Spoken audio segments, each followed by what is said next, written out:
C'est encore avec de la joie d'être ensemble avec vous aujourd'hui. Nous sommes arrivés au moment d'être ensemble dans cet enseignement qui porte le numéro 14.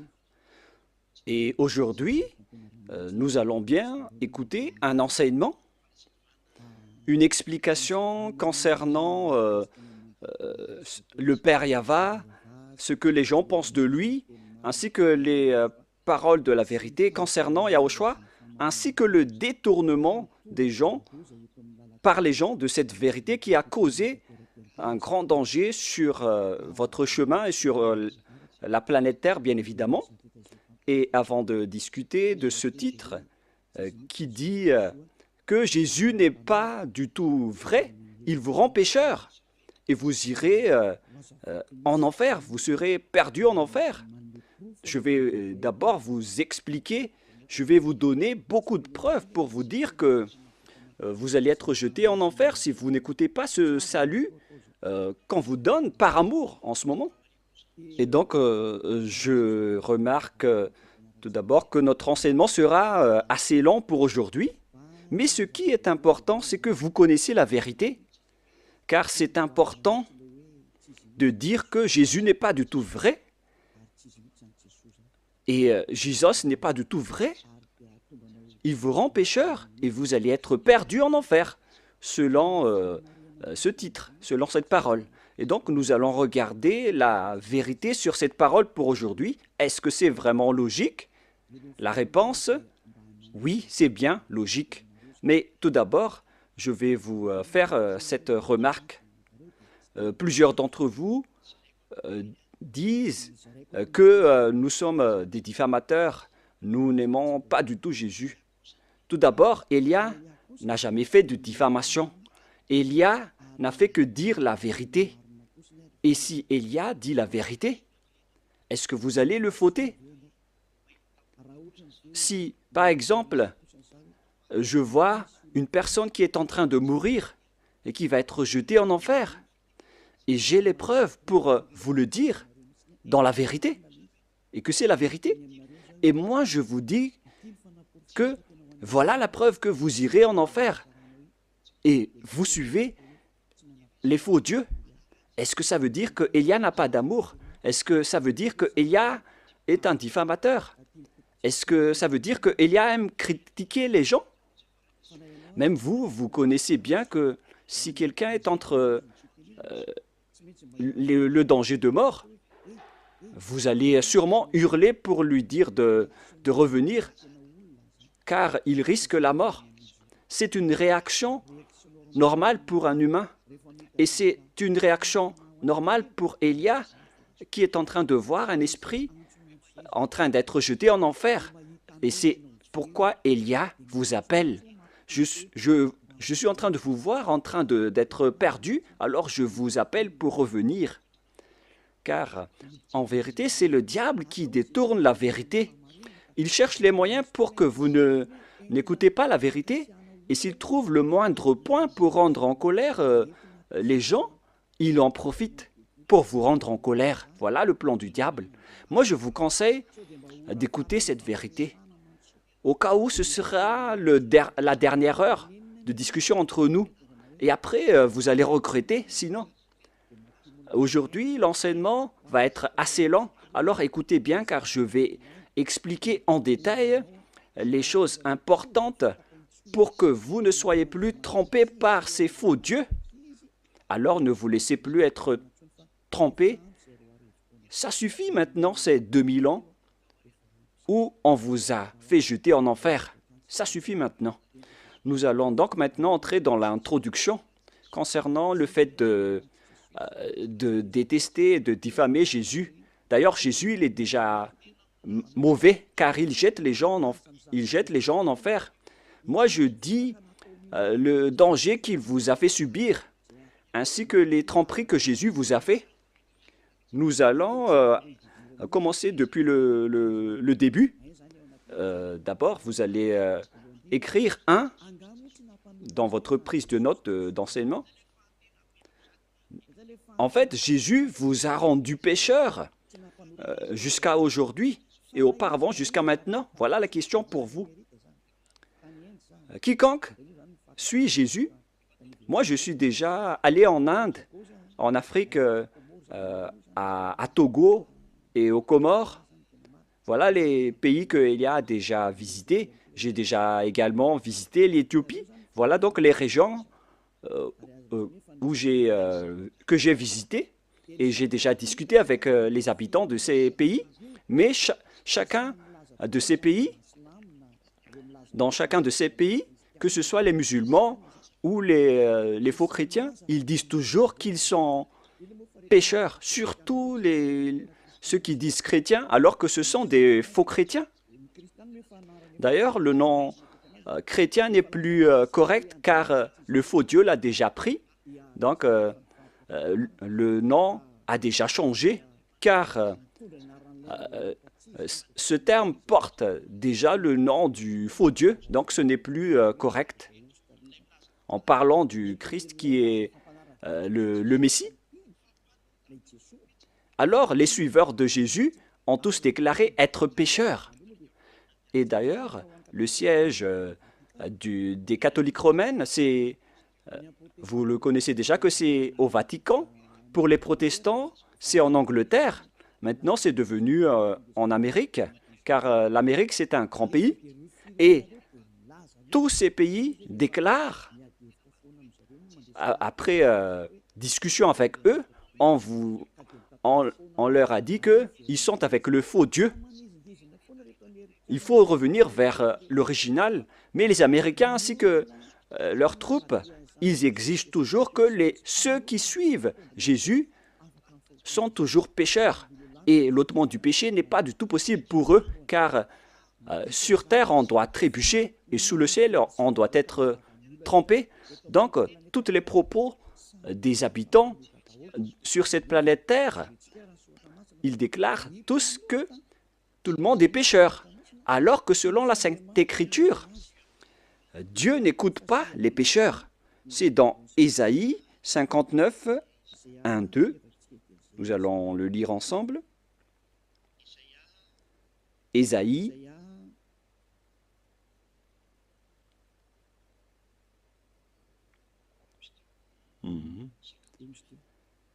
59. Ésaïe 59, 1, 2. Voilà. Ésaïe 59, 1 et 2.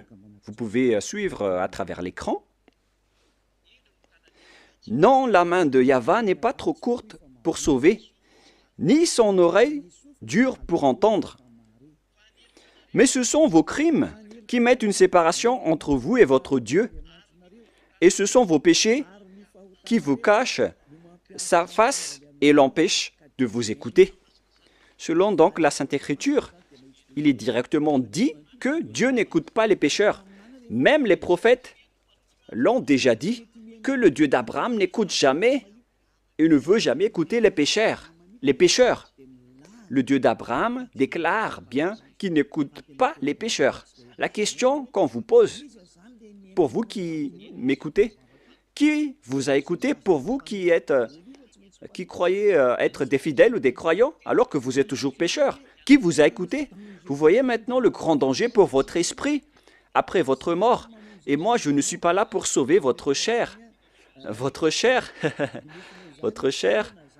il n'y a pas de problème avec lui car après la mort, elle va redevenir poussière. Mais si Élia vous parle, c'est pour sauver votre esprit, pour être en vie éternellement. Et si vous voulez sauver quelque chose, ne sauvez jamais votre chair qui va redevenir poussière, sans solution, car elle est déjà condamnée à mort. Si vous voulez sauver quelque chose, il faut sauver celui qui peut vivre éternellement, c'est-à-dire votre esprit. Alors sauvez votre esprit. Et la parole que je vous donne en ce moment, c'est une parole pour sauver votre esprit. Donc, mettez cette parole en introduction et non pas en numéro 1. Mettez en introduction d'abord, car je vais vous expliquer en 1, 2, 3, 4 parties après. Il faut noter que c'est une introduction d'abord. Alors, ici, la parole est bien claire en disant que les malfaiteurs ainsi que les pécheurs, Dieu ne les écoute jamais. Cette parole est confirmée dans le prochain livre, dans 1 Jean. C'est dans 1 Jean, nous allons voir, pour la gloire de mon cher Père Yava et de mon cher Yahushua, c'est dans 1 Jean, chapitre 3, versets 5 et 6. Vous pouvez directement afficher, même si l'écriture est un peu petite. Or, vous le savez, il a paru pour ôter les péchés, et il n'y a point en lui de péché. Quiconque demeure en lui ne pêche point. Quiconque pêche ne l'a pas vu et ne l'a pas connu. Ici, donc, la parole de Dieu précise bien que quiconque pêche n'a jamais vu ce Dieu et ne l'a jamais connu. Vous ne l'avez jamais vu et vous ne l'avez jamais connu. Vous voyez bien que c'est un grand danger.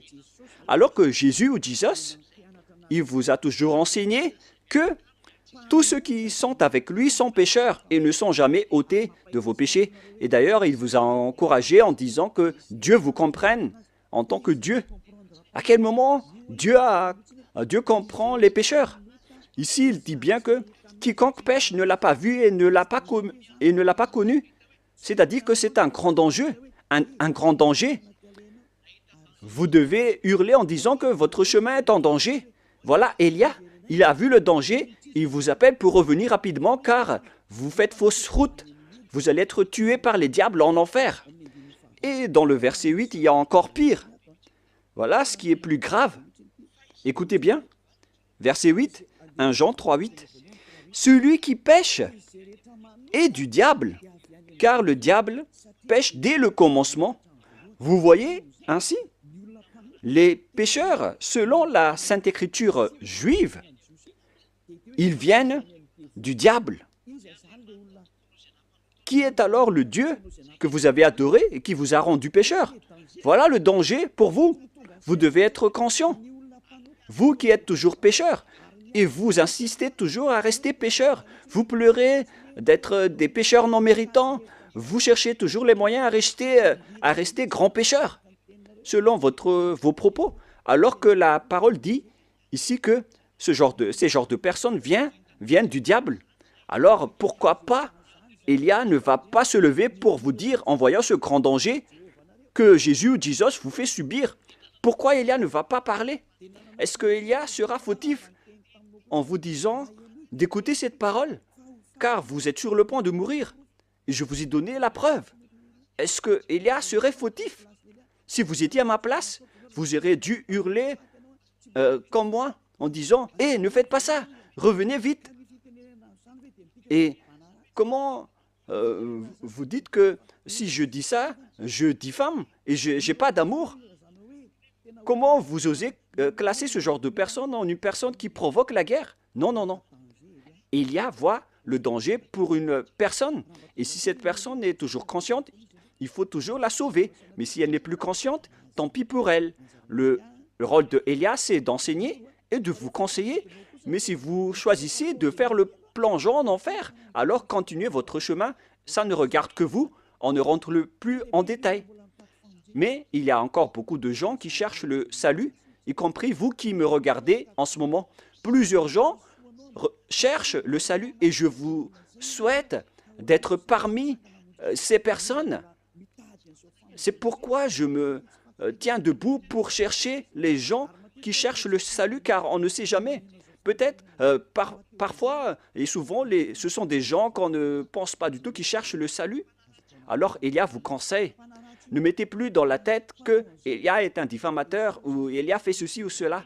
Enlevez-vous cette mentalité du diable qui vous a fait boucher les oreilles pour que vous n'écoutez jamais la vérité. Une fois que Élia est là pour vous sauver, c'est Élia qui est arrivé parmi vous, ce que tout le monde entier a tant attendu, en disant que Élie va arriver. On parle de Élia, celui que vous voyez en ce moment. Il va sauver les gens pour revenir le cœur du Père Yahva vers les humains et faire revenir vos cœurs auprès du Père Yahva pour que vous ne péchiez plus. La question se pose, si je détiens le pouvoir pour que vous ne péchiez plus, quelle est ma faute? Répondez-moi Quelle est la faute d'Élia à ce sujet? C'est le diable qui doit être en colère contre Élia. Ça, c'est logique. Si les diables sont en colère, ça c'est logique, car Élia sauve les gens pour qu'ils ne sont plus pécheurs. Mais si c'est un humain comme vous qui est en colère, alors sachez que vous avez pris la place du diable, alors ne faites pas ça. Ça ne vous apporte pas du bien. Pourquoi vous allez haïr la personne qui cherche à vous sauver? Il faut garder le silence si vous ne voulez pas et laisser les autres être sauvés. Si vous ne voulez pas être sauvé, tant pis pour vous, mais moi je vous le déconseille de le faire, hein, car c'est mal. C'est le diable qui a des points avec le péché, mais vous n'avez rien. Alors ne donnez plus des points au diable, sauvez votre esprit pour qu'il se retourne vers son Créateur, c'est-à-dire le Père Yahweh et mon cher Yahushua. C'est l'objet de cet enseignement, en vous disant que Dieu n'écoute pas les pécheurs. Et je précise bien la parole du vrai Fils de Dieu. Il s'appelle Yahushua. Voilà l'enseignement d'aujourd'hui qui sera assez lent. Moi, je vous préviens déjà, on va passer plus de 2 heures. Alors suivez bien, ne dormez pas avant, ne critiquez pas et réfléchissez bien. Et vous allez voir que c'est vraiment de l'amour que Élia vous donne. C'est du salut, de la preuve d'amour pour vous les humains qu'il existe un être qui cherche à vous sauver. Voilà Élia. Il cherche à vous sauver. Je cherche tous les moyens pour vous sauver, pour que vous seriez délivrés des chaînes de ces diables qui iront en enfer. Vous allez être déchaînés de leurs mains pour que vous buvez la joie illimitée et sans cesse. Et si vous allez dire, mais on est déjà en joie, oui, vous avez de la joie. Mais vous connaissez toujours que ce n'est pas la vraie joie que vous avez. Vous pensez que ce sont les riches qui sont vraiment dans le bonheur et en joie, alors que vous voyez bien que les riches cherchent toujours le bonheur, même s'ils ont déjà des milliards de dollars entre les mains. Ils ne se consolent jamais. Ils cherchent toujours plus d'argent. C'est-à-dire que le bonheur n'est pas du tout dans l'argent. Les milliards de dollars ne donnent pas le bonheur et de la joie. Même si vous avez tout, vous n'avez pas la joie. Car pourquoi vous cherchez toujours à augmenter vos richesses? Mais lorsque vous ne péchez point, vous avez vraiment la joie illimitée. Et c'est ce que les gens en Yahushua possèdent, qu'ils ne veulent jamais abandonner, car ils vivent dans cela. Et c'est la joie des gens ôtés des péchés que Élia vous partage. C'est ça le vrai bonheur. C'est la personne qui ne pêche plus qui est la plus en paix sur cette planète Terre. Et si vous voulez avoir le bonheur et la paix, alors ne péchez plus et suivez Élia. Car Élia a été envoyé par Yahushua. Il est l'ambassadeur de Yahushua. Nous allons donc voir la parole du vrai Créateur, le Fils du vrai Créateur, Yahweh. Et le nom de son Fils, c'est Yahushua. Je vais encore vous les expliquer, le nom du Père Yahweh et Yahushua. Mais nous sommes encore dans l'introduction, même si c'est assez lent. On doit partir de là pour tout voir. On va voir donc la parole du Fils du vrai Créateur. Et le nom de son Fils, c'est Yahushua. C'est dans Jean chapitre 5, à partir du verset 14, si je ne me trompe pas. Jean 5, 14. Depuis, Yahushua le trouva dans le temple et lui dit, « Voici, tu as été guéri, ne pêche plus, de peur qu'il ne t'arrive quelque chose de pire. » Lorsque vous êtes bien avec ce vrai Dieu, alors répétez cette parole. Ne péchez plus, car tu as été guéri déjà. Et si tu commets encore des péchés, le pire va t'arriver. Cette parole est bien claire. Donc, quiconque pêche et qui revient toujours dans le péché, le pire va lui arriver. Et regardez dans votre propre vie, qui devient de plus en plus mal. Même les riches, ils ont toujours une mauvaise vie. Et plus leur richesse augmente, plus leur folie et leur mauvaise pratique augmentent. Car c'est l'argent qui est la source du mal. Et tous ceux qui cherchent activement l'argent vont sombrer dans la grande tristesse, alors que les faux dieux n'ont rien à faire, à part le miracle, les prodiges et les bénédictions. Et si vous allez dire, donc vous n'avez pas besoin d'argent? Non, je n'ai pas dit ça, mais il ne faut plus avoir ce genre de mentalité. Ce Dieu a dit qu'il faut que vous vous consolez de ce que vous avez entre les mains. Ne creusez pas toujours avec votre tête, car au final, vous allez faire autre chose, jusqu'à faire des trafics humains, des trafics d'argent, des trafics d'organes, des kidnappings, des escroqueries, car vous cherchez toujours de l'argent et ça, vous allez terminer ainsi. L'argent, c'est la source de tout le mal. Il faut se consoler de ce que vous avez. Voilà la meilleure situation. Cette parole dit qu'il ne faut plus jamais pécher. Tu as été guéri, ne pêche plus, de peur qu'il ne t'arrive quelque chose de pire. Mais regardez votre propre chemin. Vous qui dites que vous avez été guéri par Jésus, vous avez eu ces bénédictions. Où est-ce que vous êtes allé? Est-ce que vous êtes déjà ôté des péchés? Alors que le Fils de Dieu, le vrai Fils de Dieu, a dit qu'il ne faut plus jamais pécher. Mais Jésus ou Jesus n'a jamais réussi à faire cela. Il faut juger juste. Est-ce qu'il a réussi à faire cela ou pas? Et vous allez tous dire, y compris vos religieux pasteurs et prêtres, ils ont toujours déclaré dans l'émission de la télévision de Yahushua qu'aucune personne ne peut être ôtée de ses péchés. Voilà, lorsque vous adorez Jésus ou Jesus, alors que la Sainte Écriture dit qu'il ne faut plus jamais pécher. Vous voyez la contradiction? C'est la preuve que Jésus n'est pas du tout vrai. Il vous rend pécheur et il vous jette en enfer. Élia vous dit aujourd'hui de quitter ce faux Dieu. Je vous attire, vous tous qui êtes conscients, ne mettez plus les pieds dans leurs églises. Ce n'est plus correct, mais si vous voulez tuer votre âme en enfer, alors continuez ainsi. Car le péché vient du diable et le diable habite en enfer. Moi, j'ai été envoyé pour vous ramener au ciel des cieux et c'est normal que je vous dis de ne plus aller avec ces faux dieux. Et les gens que Élia appelle, ce sont les gens qui veulent être sauvés. Si vous ne voulez pas être sauvés, alors ne suivez pas mes paroles. Mais les gens qui veulent être sauvés, ils écoutent la parole de Élia et il dit, mais comment réfléchir à cette parole qui dit qu'il ne faut plus pécher alors que j'étais toujours pécheur? La comparaison oblige. L'autre dit qu'il faut pécher et l'autre dit qu'il ne faut plus pécher. La logique, c'est de suivre celui qui ne pêche plus. Voilà la vérité. Automatiquement, la décision, c'est de vous rapprocher de celui qui ne pêche plus.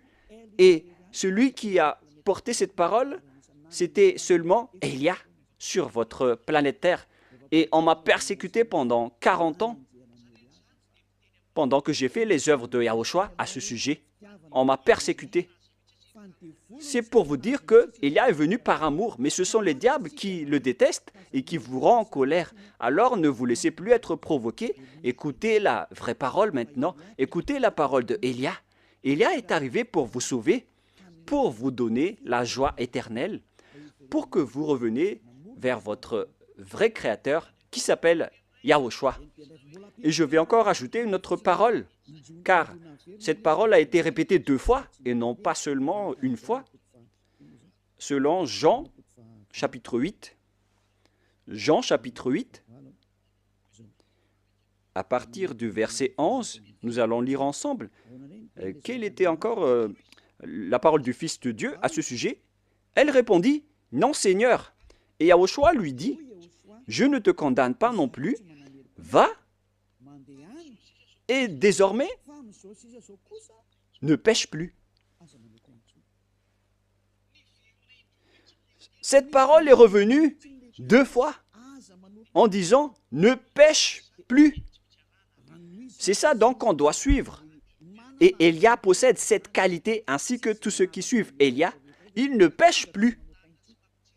C'est vraiment une chose qu'on désire. Hein. Ce sont les diables qui détestent cela. Alors que c'est une bonne chose pour tout humain. Et Élia appelle les humains, car vous cherchez ça en allant à l'église, à quoi bon d'aller à l'église? Votre objectif d'aller là-bas, c'est de ne plus commettre de péché. Mais puisque en allant là-bas, vous avez cherché des miracles et des prodiges, alors c'est normal que vous n'avez pas vu la vérité, car l'endroit que vous fréquentez, c'est avec Jésus et Jésus.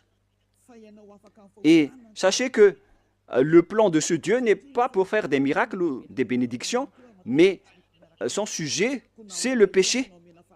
Mais alors, si vous avez le miracle, si vous êtes guéri, si vous restez toujours pécheur, alors ça ne sert à rien. Si vous êtes pécheur, alors vous n'êtes pas avec ce vrai Dieu.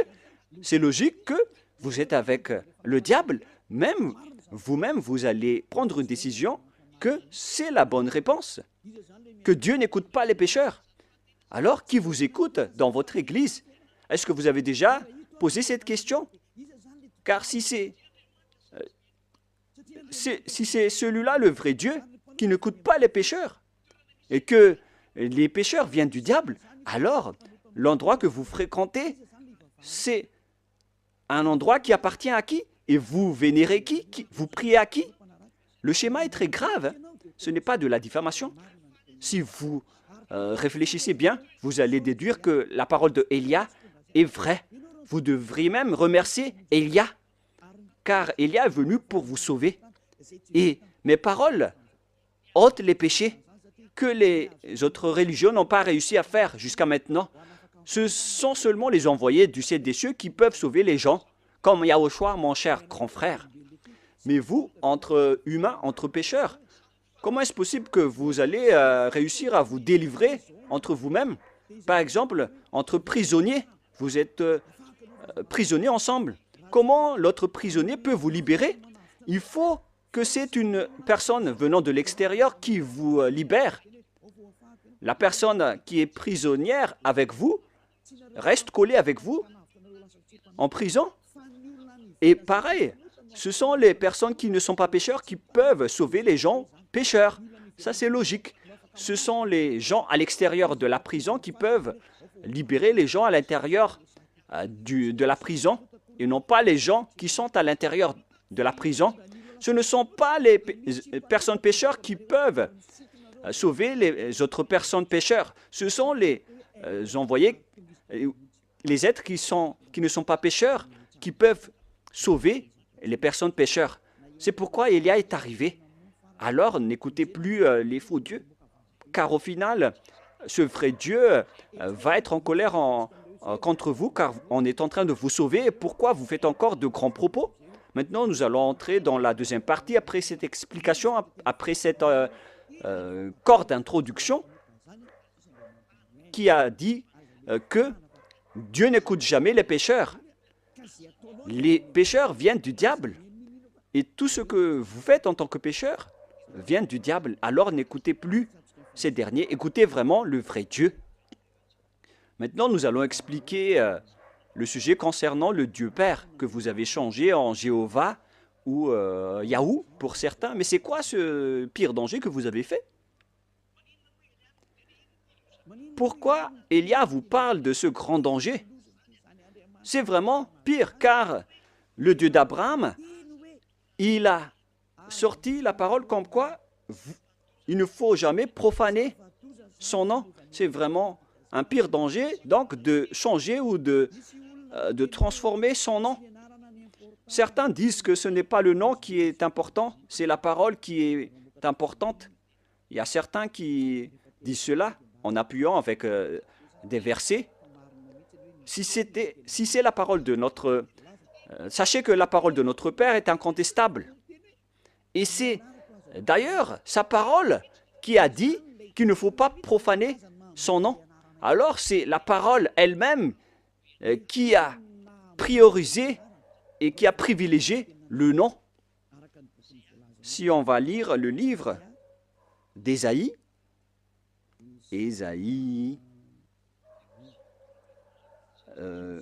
c'est dans le chapitre 48, 11, si je ne me trompe pas. Ah, où elle est passée? Voilà. Ésaïe 48, 11. Voilà la parole. Ésaïe 48, 11.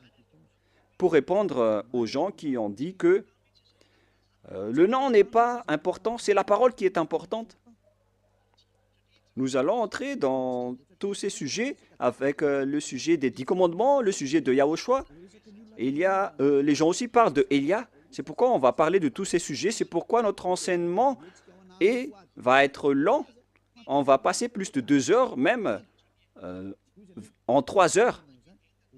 Et si vous allez dire pourquoi on ne va pas écouter jusqu'à cette durée, mais wow, les esprits qui ont soif d'être sauvés, ils écoutent la parole de Élia. C'est vraiment merveilleux d'écouter la parole de Élia. Et vous allez voir que c'est vraiment de la joie de voir Élia, car Élia va emmener des gens pour être sauvés au ciel des cieux. Cet objectif est vraiment magnifique. Le fait de vous emmener au ciel des cieux et de vous enlever de la chaîne des diables, ainsi que des péchés, car ni les prêtres ni les pasteurs n'ont pas réussi à ôter les gens de leurs péchés. C'est Élia seulement qui a réussi à le faire. Et tous ceux qui sont avec Élia sont vraiment et complètement libérés, car Élia a vraiment été envoyé par le Dieu d'Abraham, qui s'appelle Yahyaha. On revient à la parole. C'est par l'amour de moi, pour l'amour de moi, je veux agir. Car comment mon nom serait-il profané? Vous voyez que le nom est important. Il ne faut pas profaner son nom. Alors il faut restituer son nom. Je ne donnerai pas ma gloire aux autres. Donc si vous avez changé son nom en Jéhovah ou Allah par exemple, déjà son nom a été changé. Donc vous êtes en train de donner gloire aux autres dieux, que ce soit Jéhovah ou Allah. Voilà donc le nom des dieux des autres. Alors qu'il dit bien que il ne faut pas profaner mon nom et je ne donnerai pas ma gloire aux autres. Il faut alors restituer son vrai nom. Il s'agit de sa parole.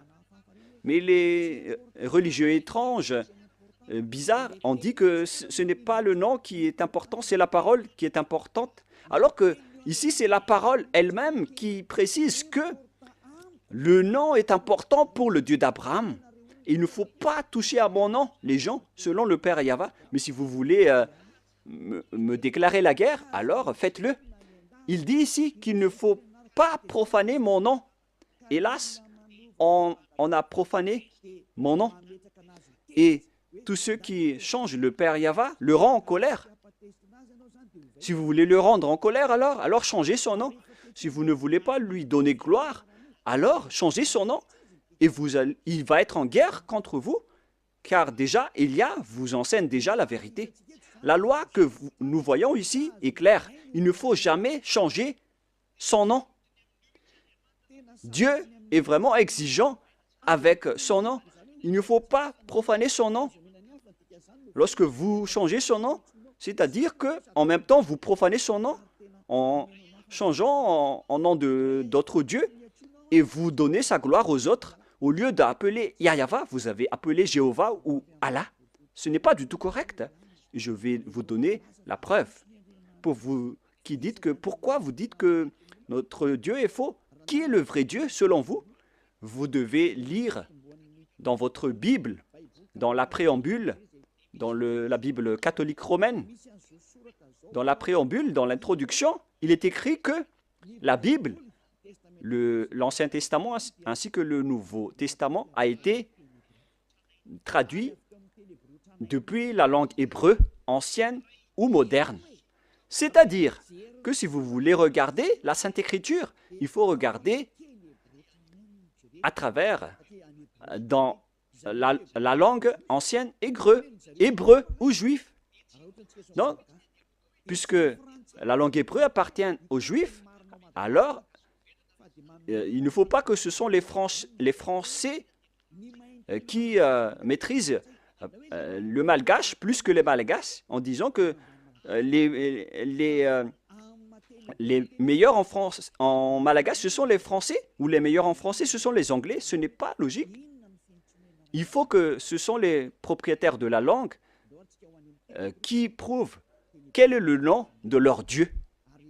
C'est pourquoi on doit regarder le Sefer Torah. Et le Dieu d'Abraham, c'est le Dieu d'Abraham.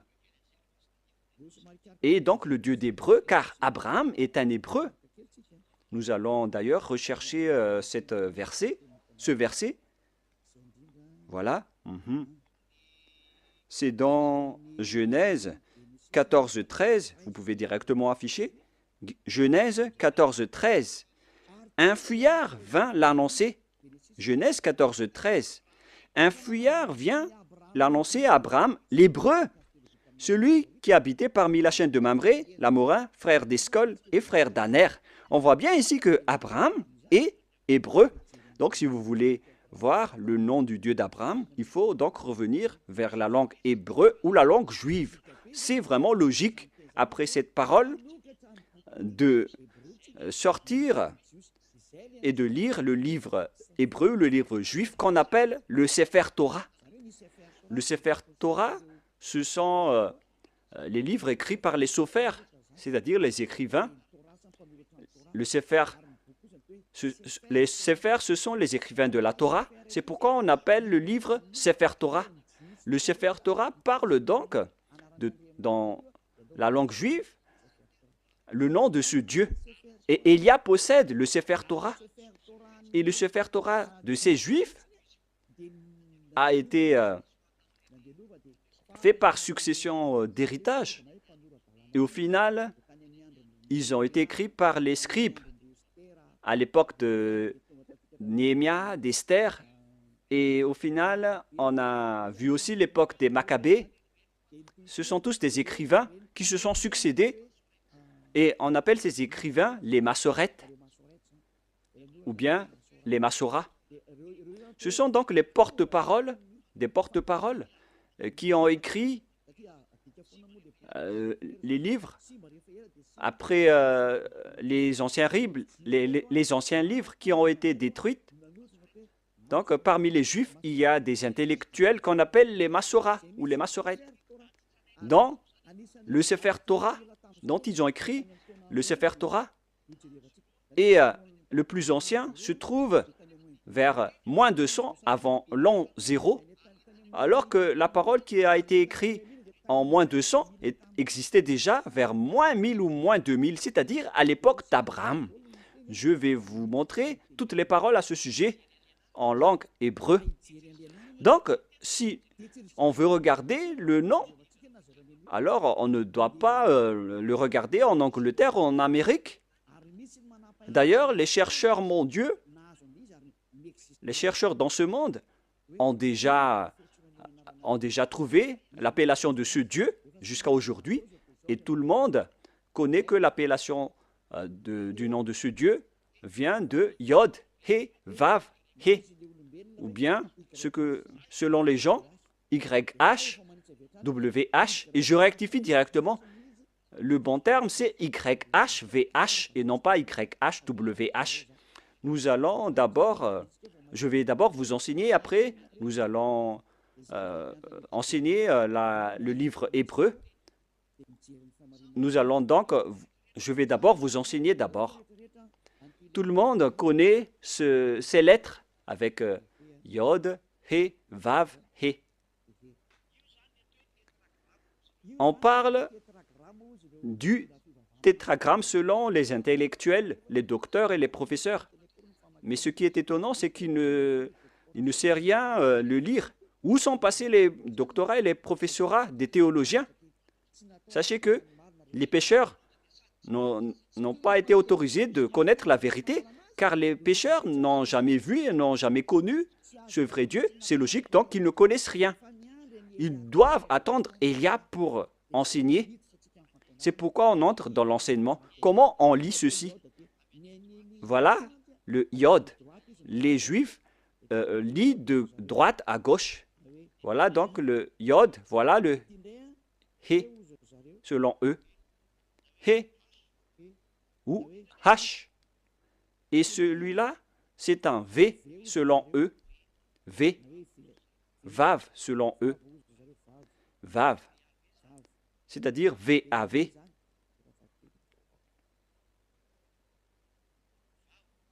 Vav. Et voilà le He qu'on a déjà vu, ou H. c'est ce qui donne le mot. Et si on va lire de droite à gauche, et moi je vais répéter maintenant, Yod, He, Vav, He. Comment on lit ceci? Et certains disent, comment on lit ceci? Voilà la question. Et les gens disent qu'on ne peut pas le lire, personne ne peut le lire.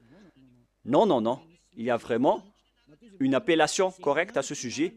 Il a dit que quiconque appelle le nom de Yahva sera sauvé. C'est dans le livre de Joël, si je ne me trompe pas. Celui qui appelle le nom de Yahva sera sauvé. Alors il faut appeler ce nom. C'est ce que ça veut dire. Nous allons voir cette parole, car moi je vous donne toujours les preuves. Nous allons devoir rechercher un peu.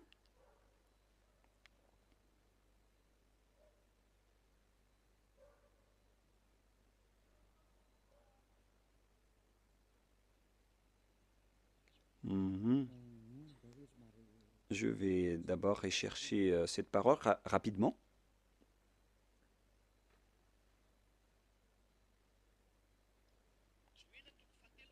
Joël chapitre 2, verset 32. Vous pouvez déjà afficher. Joël 2, 32. Alors quiconque invoquera le nom de Yahva sera sauvé. Donc, il faut appeler ce nom. Cette parole est claire. Quiconque invoque son nom sera sauvé. Et pour certains ceux qui disent que personne ne peut appeler son nom, c'est faux. Vous voyez la contradiction avec la parole? Ils ont caché la vérité et ils ont caché le nom pour que les gens appellent toujours Jéhovah ou Allah, pour qu'ils n'appellent jamais le vrai Dieu. Voilà le plan du diable pour détruire les gens. Vous méritez d'être sauvés et accepter d'être sauvés. Vous voyez maintenant que ils contredisent toute la vérité. Alors que pourquoi vous appelez Allah ou Jéhovah? C'est-à-dire qu'on peut invoquer le nom de Dieu. Et voilà la vérité. On peut invoquer le nom de Dieu, mais puisque vous avez changé le nom original, donc c'est normal que vous êtes resté dans le péché. C'est normal aussi que Élia est revenu pour faire revenir le nom original. Et c'est le vrai nom que Élia a restitué. Élia est arrivé pour vous sauver. Revenez vers la vérité. Nous voyons donc qu'on doit l'invoquer. Et, excusez-moi, Élia n'a pas besoin de le chercher. Il connaît le nom de son père qui a envoyé Élia. Je connais celui qui m'a envoyé. Je connais son nom. Je n'ai pas besoin de chercher son nom, car je connais le nom de celui qui m'a envoyé. Mais là, je suis en train de vous donner la preuve dans votre livre. Le prophète Moshe l'a déjà écrit, et je vais donc vous le donner. Nous voyons ici maintenant, nous allons voir maintenant le livre hébreu, le livre juif, qu'on appelle le Sefer Torah. J'espère que l'image sera assez grande pour bien vous montrer. Voilà le Sefer Torah, écrit par les Massorètes ou les Massoras. Voilà. Au coin, on voit le terme hébreu massorétique texte. C'est-à-dire que ce sont ces Massorètes qui ont sorti l'enseignement et le livre. Ce sont des intellectuels, ce sont des coordonnateurs, y compris Ezra, Néhémie, vers l'ancienne époque, vers moins 400. Et après, ils ont été succédés par les autres. On parle de date approximative. Ce n'est pas précisé. Et après, il y avait aussi les écrivains qu'on appelait les Maccabées. Mais la parole que je vais vous donner, ce sont la parole des Massorètes que nous allons lire dans Exode ou Shemot en hébreu. Shemot chapitre 15, verset 2. Voilà, nous avons la version française. Et l'hébreu va sortir après. Shemot chapitre 15, verset 2 et 3. Pour vous qui possédez le livre hébreu ou la livre hébreu, vous pouvez lire ceci, celle-ci. Exode 15, 2 et 3. Voilà la langue hébreu qu'on voit ici. Nous allons un peu traîner dans cette partie, mais ce n'est pas grave car c'est le bon départ. Et voilà le rôle de Élia, il va restituer le nom avec cette base. Voilà donc l'écriture en griffe, en violet. Voilà. Avziv, Vzimrat, Ya. Voilà donc la translittération en jaune. Avziv, Vzimrat, Ya, Valim, Ishwa, Vajim, Valveu, Varum, Menu. Voilà la lecture en langue hébreu. Pour vous qui lisez en hébreu, la traduction est à côté. Je répète bien. Aziv, Vzimrat, Ya, Valish, Lin, Yash, Elu, El, Avi, Varum, Enu. Voilà donc la lecture en hébreu. Et nous voyons l'expression Ya. Voilà le nom du Dieu hébreu. Ya. Le voilà. Et nous allons voir la lecture selon eux. On l'appelle, on le prononce Ya. Y-A-H. Voilà, si vous voulez bien regarder. On le prononce Y-A-H. On va l'agrandir un peu. Je vais cliquer et ça donne Ya. Yod, He. On le prononce Ya. C'est pourquoi, lorsque nous sommes revenus vers l'original, vous voyez bien que Yod et He se prononcent Ya. Et nous allons revenir vers l'original pour dire Avzi, Vzimrat, Ya. Voilà. Et si on le lit, il y a la version anglaise qui dit que c'est Ya qui est ma force et le sujet de mes louanges. C'est lui qui m'a sauvé. C'est lui donc qui m'a sauvé. Pour ceux qui connaissent l'anglais, ce n'est pas grave. Je vais le traduire à mon niveau, mais ce n'est pas loin. Mais ce qu'on voit ici, c'est que la bonne prononciation de Yod et He, c'est Ya. Souvenez-vous bien de cela. Lorsque vous voyez les formes Yod et He, comme ici au milieu, et je vais cliquer, et il va sortir ici. Lorsque nous voyons la forme Yod et He, que je vais d'ailleurs capturer en photo pour qu'on les enseigne en particulier, puisqu'on va continuer à traîner un peu dans cette partie. Donc, voilà, je peux bien vous expliquer. Voilà. Et lorsque si nous allons prendre cette image, voilà le Yod et voilà le He. Le voilà. Voilà le Yod ou Y. On va écrire en rouge Y. Et voilà le He. Ou bien le H. C'est le H. Lorsqu'on a rassemblé la prononciation de Yod et He, ça donne I, A, H ou Ya. C'est-à-dire, lorsqu'on lit, ça donne le mot et l'écriture Ya. Oh, c'est devenu trop rouge. Ya. Voilà. Et c'est Ya qui est devenu la bonne prononciation au final. Donc, souvenez-vous bien que lorsque vous voyez les formes Yod et He, alors la prononciation c'est Ya. Il ne faut plus chercher loin. On le lit directement Ya. Et comment on lit maintenant le Yod, He, Vav, He? Comment on prononce ce mot? On va le faire petit à petit. Nous allons entrer maintenant dans la leçon suivante. Yod. Où elle est passée déjà? on doit regarder à la fin. Voilà.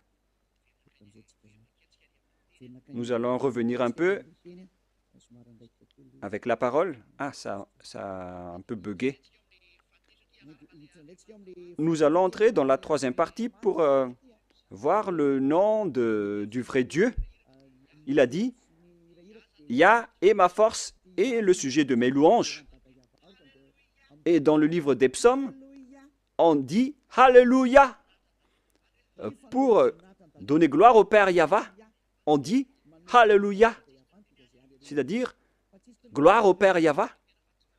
Il n'a jamais dit que c'est Alléluia. Vous voyez vraiment la grosse erreur des humains. Ça a été transformé en Alléluia, alors que dans votre Bible, c'est Alléluia. Et le nom du Père Yahva, son vrai nom, c'est Yahva. Donc, on va lire l'autre nom, car on a déjà vu Yah. Vous voyez donc, à travers cette remarque, avec le Alléluia, que son nom, c'est vraiment Yah. Voilà donc, en troisième partie, on parle ici de Yahva Shmo. Je vous le dis directement, mais ici, vous voyez d'abord Yod, He. Voilà. Et même les sens ont tous été changés. C'est pourquoi on est là pour les rétablir à la normale. Après les fausses translittérations, ils ont créé le nom de Jéhovah ou Yehovah, alors que ça n'existe pas du tout, cette prononciation. Alors, quelle est la bonne translittération?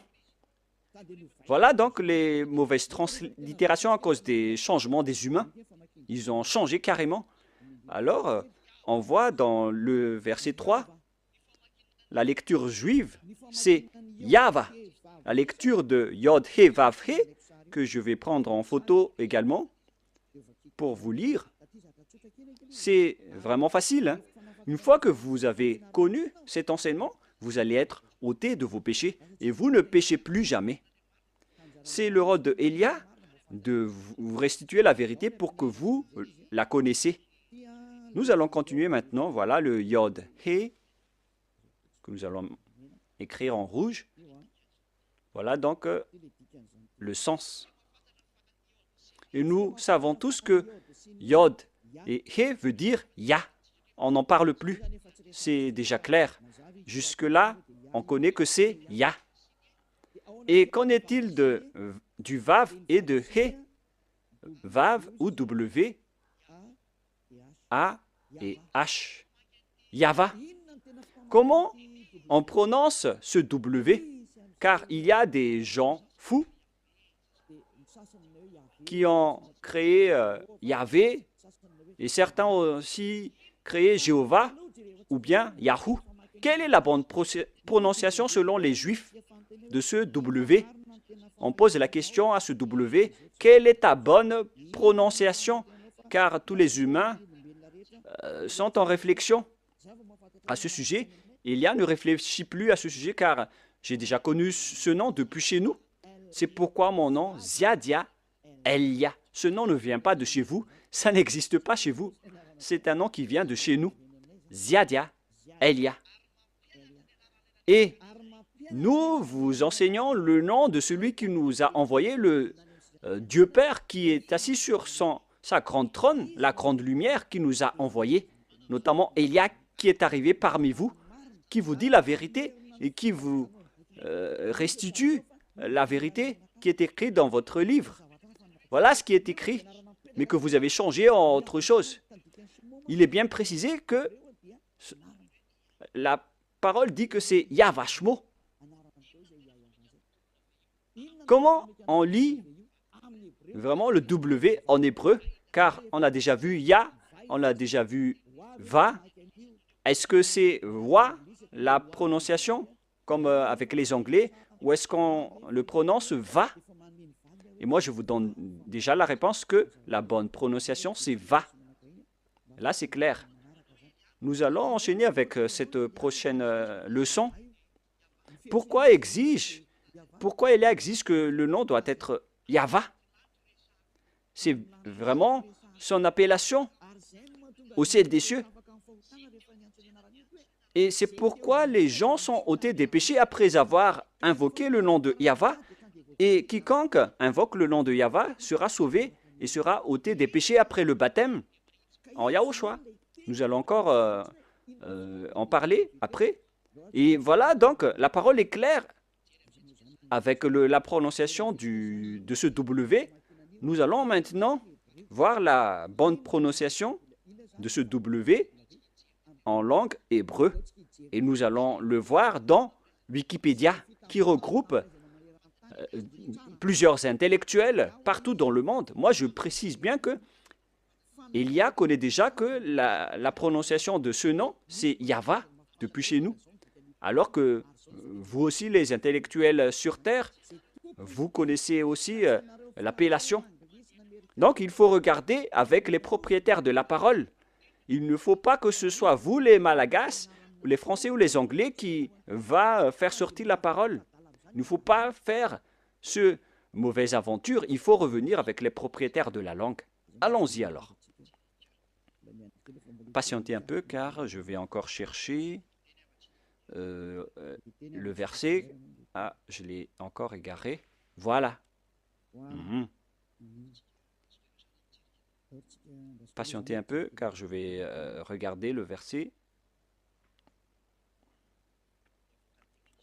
Et les techniciens, vous pouvez directement afficher après pour que ça soit magnifique. Voilà, vous pouvez afficher maintenant. Je l'ai retrouvé.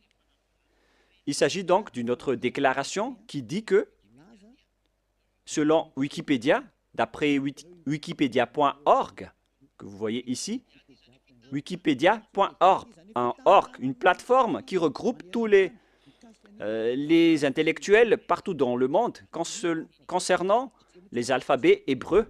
On ne va pas parler anglais, on va faire sortir la parole. On va montrer la parole. Selon eux, le script type veut dire, on l'a vu, vers la période moins 200 à moins 100 avant Yahushua jusqu'à présent. C'est-à-dire, ça a débuté depuis moins 200 jusqu'à moins 100, jusqu'à aujourd'hui. C'est-à-dire que c'est parti de l'ancienne époque. Si je ne me trompe pas, où elle est passée déjà? C'était vers le 10th century. C'était il y a bien longtemps.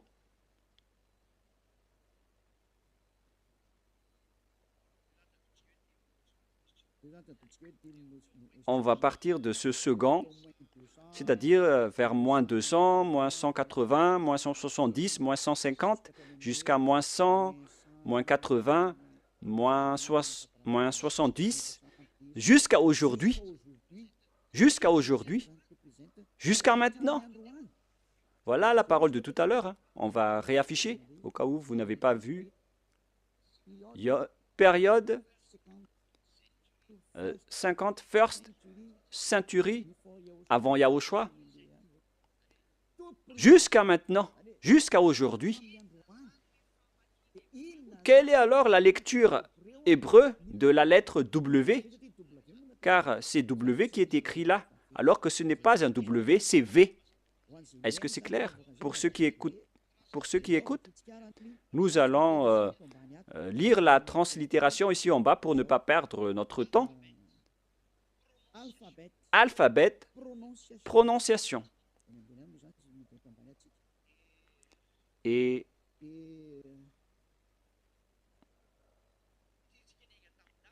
puisque nous sommes partis des dates jusqu'à aujourd'hui, comment garder l'appellation, la prononciation de la lettre W jusqu'à aujourd'hui?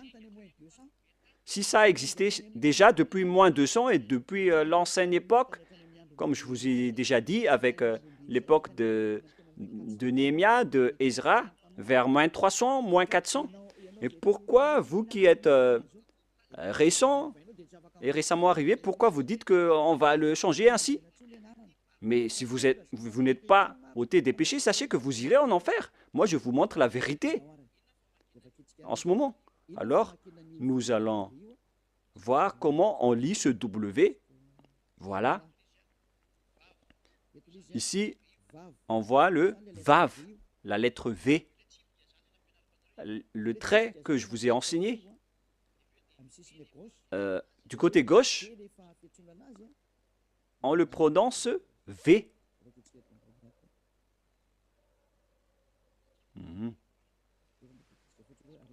Nous allons lire jusqu'à la fin pour avoir le bonne expression. I. Et voilà le Vav, V-A-V. Je peux bouger maintenant. Je peux le bouger. On voit que c'est le Vav, comme si vous fermez la bouche. Vav. Comment on lit ceci? V comme vogue, c'est-à-dire V comme, comment on prononce vogue. Donc, la forme Vav, on la prononce vraiment en V comme vogue. Voilà donc la prononciation. Dans ce coin, on voit les prononciations. Et on voit ici que la prononciation de Vav, que ce soit en hébreu ancien ou moderne, la propriétaire de la langue ont tous précisé qu'on le prononce V. Alors ne faites pas de mauvaises aventures en disant que c'est Yahou qui est le nom du Dieu Père. C'est le diable qui a dit cela. Et d'ailleurs, vous n'êtes pas ôté de vos péchés.